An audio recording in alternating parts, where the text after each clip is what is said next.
Greetings, everybody. Gleekon here again with another episode of Lore of Warcraft. We are going to do that other chapter that I alluded to in the previous episodes. That's going to parallel the last one we read in Tides of Darkness. So this is really the first main chapter in Arthas, Rise of the Lich King, and it's going to give you this meeting of the seven lords of the humans, the seven nations, from the perspective of a young Arthas. That's my understanding. So this is called Part 1, The Golden Boy. Being young Arthas, and this is chapter 1, so stay a while and listen. Hold her head. That's it, lad. The mare, her normally white coat, grey with sweat, rolled her eyes and whickered. Prince Arthas Menethil, only son to King Taranis Menethil II, one day to rule the kingdom of Lordaeron, held fast to the bridle and murmured soothingly. The horse jerked her head violently and almost took the 9-year-old with her. Whoa, Brightmane, Arthas said. Easy, girl. It'll be all right. Nothing to worry about. Joram Balnir grunted in amusement. Doubt you'd feel that way if something the size of this foal was coming out to you, lad. His son, Jaram, crouching beside his father and the prince, laughed, and so did Arthas, giggling uncontrollably, even as hot and soggy foam from Brightmane's champing mouth dropped onto his leg. So we're over at the Balnir farmstead, which still exists in the Forsaken version, and was on our map. And this font is very small.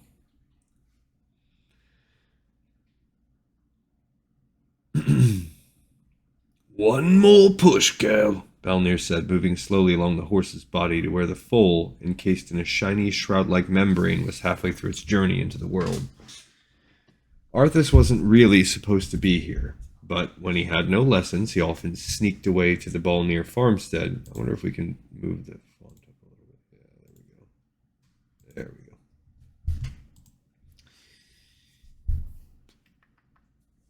Sorry about that, guys. To admire the horses Balnir was known for breeding, and to play with his friend Jaram. Both youths were well aware that a horse breeder's son, even one whose animals were regularly bought as mounts for the royal household, was not a proper companion for a prince. Neither cared much, and thus far none of the adults had put a halt to the friendship. And so it was that he had been here, building forts, throwing snowballs, and playing guards and bandits with Jaram, when Joram had called to the boys to come watch the miracle of birth. The miracle of birth was actually pretty disgusting, Arthas thought. He hadn't realized there'd be so much goo involved. Brightmane grunted and heaved again, her legs held stiff and straight out, and with a sloshy, wet sound, her baby entered the world. Her heavy head thumped down into Arthas's lap, and she closed her eyes for a moment. Her sides heaved as she caught her breath. The boy smiled, stroking the damp neck and thick, rough mane, and looked over to where Jaram and his father were attending to the foal.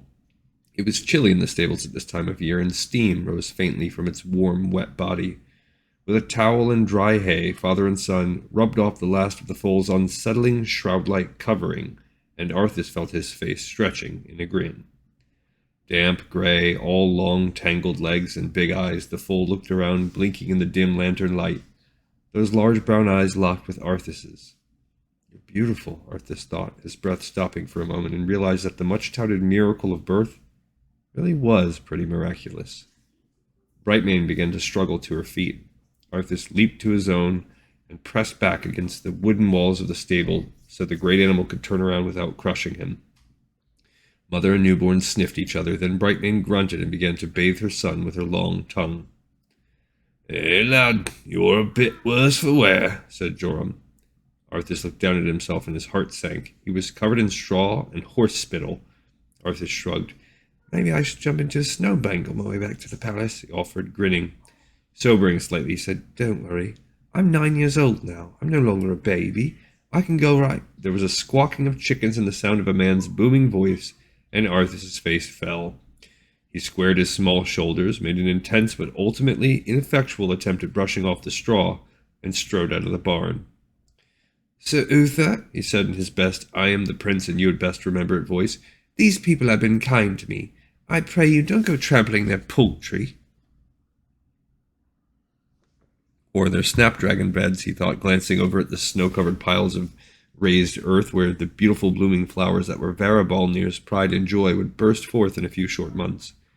He heard Joram and Jerem follow him out from the barn, but did not glance behind him.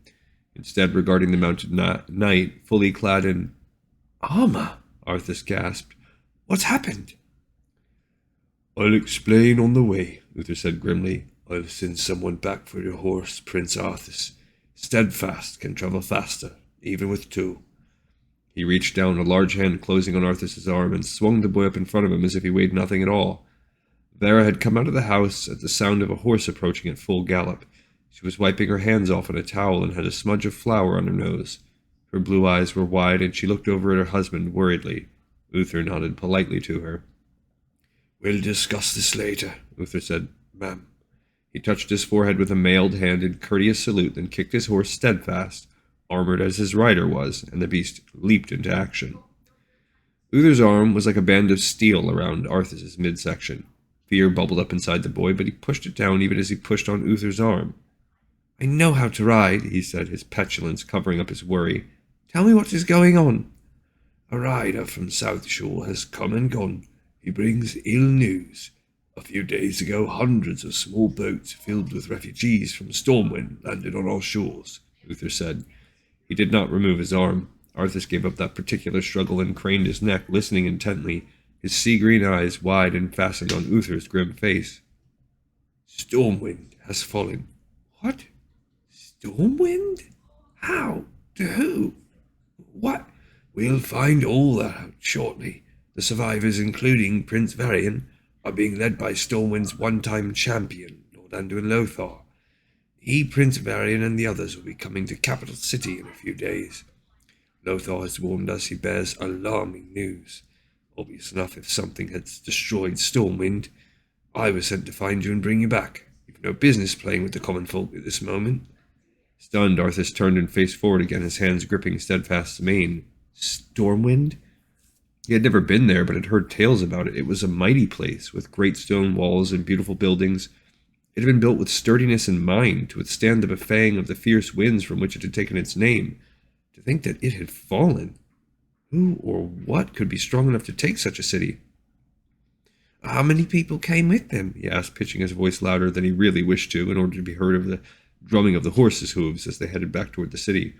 "Unknown. Not a small number, that much is certain. The messenger said it was everyone who had survived." "Survived what?" "And Prince Varian." He had heard of Varian all his life, of course, just as he knew all the names of the neighboring kings, queens, princes, and princesses. Suddenly his eyes widened. Uther had mentioned Varian, but not the prince's father, King Lane. "Will soon become King Varian.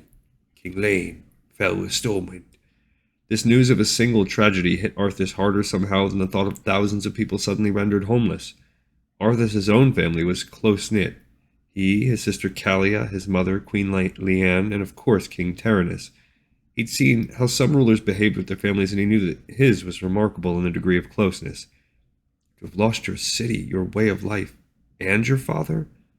"Poor Varian," he said, quick tears of sympathy coming to his eyes.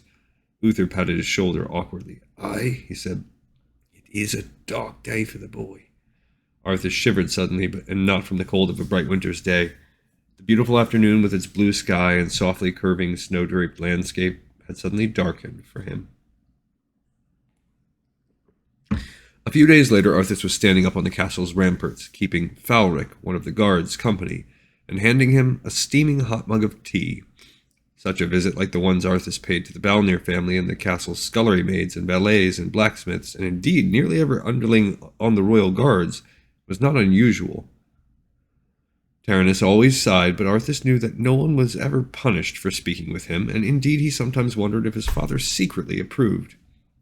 Falric smiled gratefully and bowed deeply in genuine respect, pulling off his gauntlet so the mug would warm his cold hands. Snow threatened, and the sky was a pale gray, but thus far the weather was clear. Arthas leaned against the wall, resting his chin on his folded arms. He looked out over the rolling white hills of Tirisfal, down the road that led through Silverpine Forest to South Shore, the road along which Anduin Lothar, the mage Khadgar, and Prince Varian would be traveling. "Any sign of them?" "Nay, your highness," Falric answered, sipping the hot beverage. It could be today, tomorrow, the day after. If you're hoping to catch a glimpse, sir, you may be waiting a while. Arthas shot him a grin, his eyes crinkling with mirth. Better than lessons, he said. Well, sir, you'd know that better than I would, Falric said diplomatically, clearly fighting the impulse to grin back. While the guard finished the tea, Arthas sighed and looked back down the road as he had a dozen times before. This had been exciting at first, but now he was becoming bored. He wanted to go back and find out how Brightmane's foal was, and began wondering how difficult it would be to slip away for a few hours and not be missed.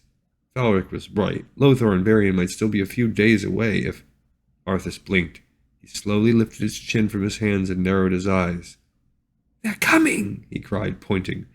Falric was at his side immediately, the mug forgotten. He nodded. Sharp eyes, Prince Arthas. Moin, he called. Another soldier snapped to attention. Go tell the king that Lothar and Varian are on the way. They should be here within the hour. Oi, Captain, the younger man said, saluting. I'll do it. I'll go, said Arthas, already moving as he spoke. Marwyn hesitated, glancing back at his superior officer, but Arthas was determined to beat him. He raced down the steps, slipping on the ice and having to jump the rest of the way, and ran through the courtyard, skidding to a halt as he approached the throne room, and barely remembering to compose himself. Today was when Taranis met with representatives of the populace to listen to their concerns and do what he could to assist them. Arthas flipped back the hood of his beautifully embroidered red rune-cloth cape. He took a deep breath, letting it escape his lips as soft mist, and nodded as he approached the two guards, who saluted sharply and turned to push open the doors for him. The throne room was significantly warmer than the outside courtyard, even though it was a large chamber formed of marble and stone with a high domed ceiling. Even on overcast days such as this one, the octagonal window at the apex of the dome let in plenty of natural light. Torches in their sconces burned steadily on the walls, adding both warmth and an orange tint to the room. An intricate design of circles enclosing the seal of Lordaeron graced the floor, hidden now by the gathering of people respectfully awaiting their turn to address their liege. Seated in the jeweled throne on a tiered dais was King Taranis II. His fair hair was touched with gray only at the temples, and his face was slightly lined, with more smile lines than the creased frowns that etched their marks on souls as well as visages. He wore a beautifully tailored robe in hues of blue and purple, wrought with gleaming gold embroidery that caught the torchlight and glinted off his crown. Taranis leaned forward slightly, engrossed in what the man who stood before him, a lesser noble whose name Arthas couldn't recall at the moment, was saying. His eyes, blue-green and intent, were focused on the man. For a moment, knowing whose coming he was about to announce, Arthas simply stood looking at his father. He, like Varian, was the son of a king, a prince of the blood. But Varian had no father, not anymore, and Arthas felt a lump rise in his throat at the thought of seeing that throne empty, of hearing the ancient song of coronation sung for him. By the light, please let that day be a long, long time away.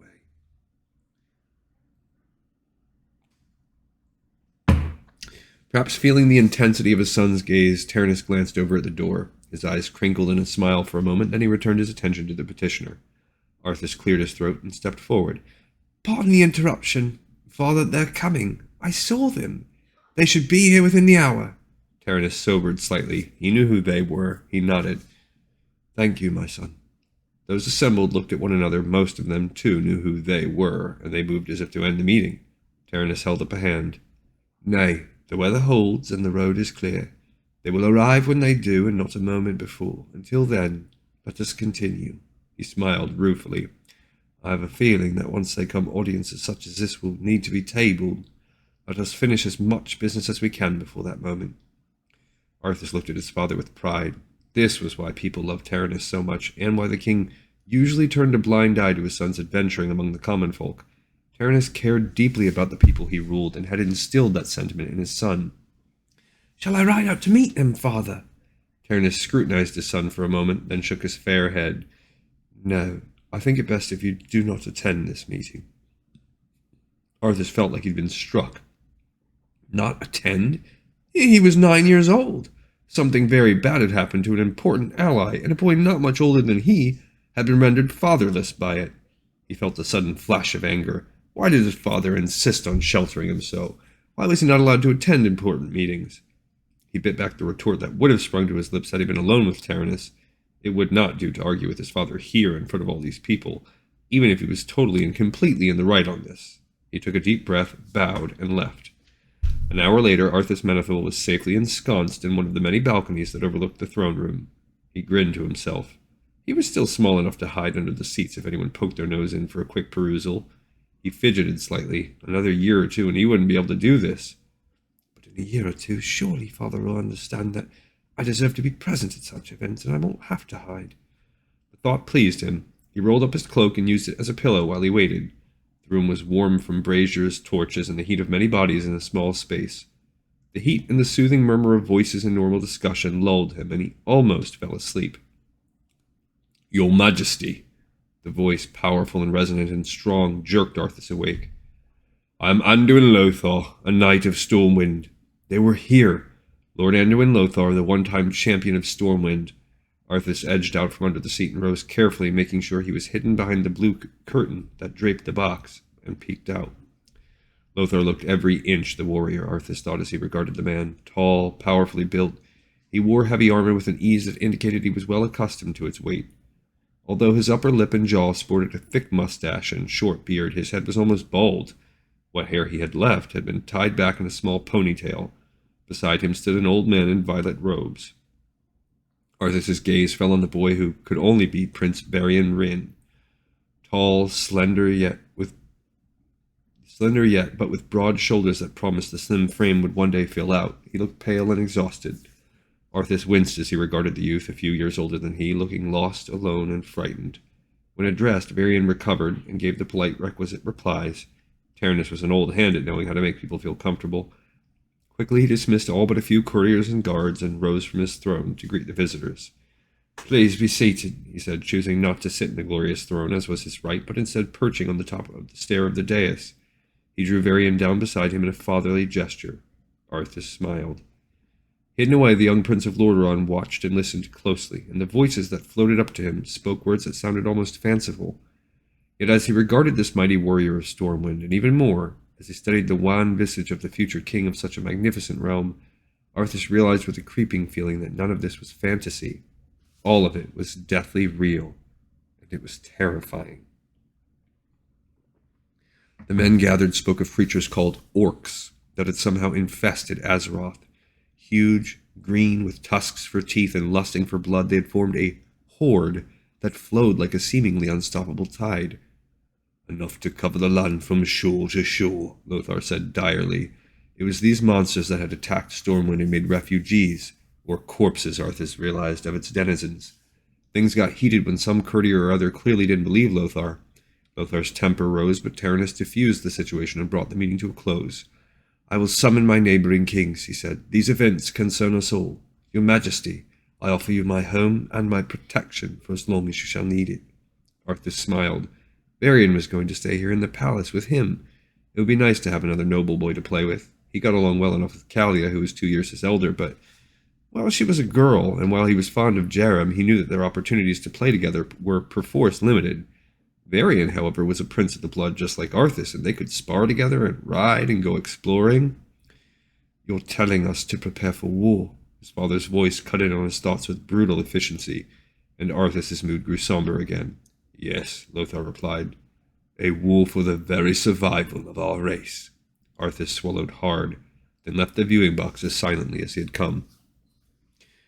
As Arthas had expected, a short time later Prince Varian was shown into the guest quarters. Taranis himself accompanied the boy, resting a hand gently on the youth's shoulder. If he was surprised to see his son waiting in the guest quarters, he did not show it. "Arthas, this is Prince Varian Rin, future king of Stormwind." Arthas bowed to his equal. "Your Highness," he said formally, "I bid you welcome to Lordaeron. I only wish the circumstances were happier." Varian returned the bow gracefully. "As I told King Taranis, I am grateful for your support and friendship during these difficult times." His voice was stiff, strained, weary. Arthas took in the cape, tunic, and breeches made of rune cloth and mage weave and beautifully embroidered. I like how those are like real Warcraft cloths. It looked as though Varian had been wearing them for half his life, so dirty were they. His face had clearly been scrubbed, but there were traces of dirt at his temples and beneath his nails. "I will send up some servants shortly with some food and towels, hot water and a tub, so that you may refresh yourself." Prince Varian. Taranis continued to use the boy's title. That would wear off with time, but Arthas understood why the king emphasized it now. Varian needed to keep hearing that he was still respected, still royal when he had lost absolutely everything but his life. Varian pressed his lips together and nodded. "Thank you," he managed. "Arthas, I leave him in your care." Terran squeezed Varian's shoulder reassuringly, then departed, closing the door. The two boys stared at each other. Arthas's mind was a total blank. The silence stretched uncomfortably. Finally, Arthas blurted, "I'm sorry about your father." Varian winced and turned away, walking toward the huge windows that overlooked Lordaeron Lake. The snow that had been threatening all morning was finally coming, drifting softly downward to cover the land with a silent blanket. It was too bad. On a clear day, you could see all the way to Fenris Keep. "Thank you. I'm sure he died fighting nobly and gave as good as he got." "He was assassinated." Varian's voice was blunt and emotionless. Arthas whirled to look at him, shocked. His features in profile to Arthas now, and lit by the cold light of a winter's day, were unnaturally composed. Only his eyes, bloodshot and brown and filled with pain, seemed alive. "A trusted friend managed to get him to speak with her alone. Then she killed him. Stabbed him right in the heart." Arthas stared. Death in glorious battle was difficult enough to handle, but this? Impulsively, he placed a hand on the other prince's arm. "I saw a foal being born yesterday," he said. It sounded inane, but it was the first thing that sprang to his mind, and he spoke earnestly. "When the weather lets up, I'll take you to see him. He's the most amazing thing." Varian turned toward him and gazed at him for a long moment. Emotions flitted across his face. Offense, disbelief, gratitude, yearning, understanding. Suddenly the brown eyes filled with tears, and Varian looked away. He folded his arms and hunched in on himself, his shoulders shaking with sobs he did his best to muffle. They came out anyway, harsh, racking sounds of mourning for a father, a kingdom, a way of life that he probably hadn't been able to grieve until this precise minute. Arthas squeezed his arm and felt it rigid as stone beneath his fingers. I hate winter," Varian sobbed in the depths of the hurt conveyed by those three simple words. A seeming non-sequitur humbled Arthas. Unable to watch such raw pain, yet powerless to do anything about it, he dropped his hand, turned away, and stared out the window. Outside, the snow continued to fall. I wonder if the hating of the winter is also tied into the motif here that he's going to be the Lich King, the icy villain. So that was more covering maybe the events of Chapter 1. So we could have read that a little bit earlier, but I wasn't quite sure exactly which. I didn't fully read it. I just sort of scanned it. Either way, it's not really as much of a big deal. This was the first event, and that's all we're really going to get in terms of Arthas' timeline now. The next one doesn't happen until either after Tides of Darkness or after Beyond the Dark Portal, where we'll get to jump and do a little bit more. But for the most part, while the war is going on, he's going to be safe in the castle. He's a little kid. So there's not much more for him to observe, and we will continue forward with our other books. Alrighty, we got this episode in the pipes, 5x5. I thank you so much for listening, and I'll see you on the next episode of Lore of Warcraft.